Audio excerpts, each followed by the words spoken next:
Hi, welcome to Parametric House. In this tutorial, I want to show you how you can use the Isopod plugin to create this in Rhino 8. Remember that this is only available in Rhino version 8. So as you can see here, I can change the sphere radius.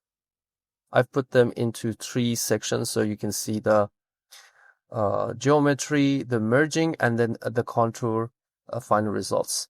There is a vertical line that I can change the location by defining 3 parameters, which I'm going to explain in this tutorial. As you can see here, I can change that.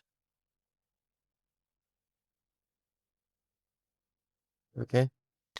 There is also a flat curve, which I can move it around to create different results. This is interesting because it's going to give you really different results parametrically, and you can just change them to get the final results. You can see here, I can change the radius,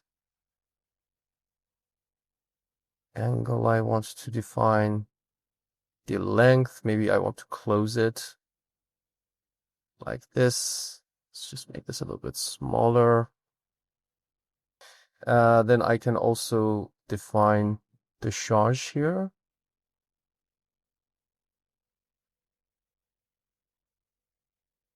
And a smoothness parameter. Just going to define that here. The number of actually smoothness, which is going to be this one. As you can see here, if I increase it, it's going to change the distance between the contours. And there's also a delete area, which I'm going to explain, which is going to delete small areas. And that's it. That's all about this tutorial. Okay, let's take a look at the algorithm and how it works.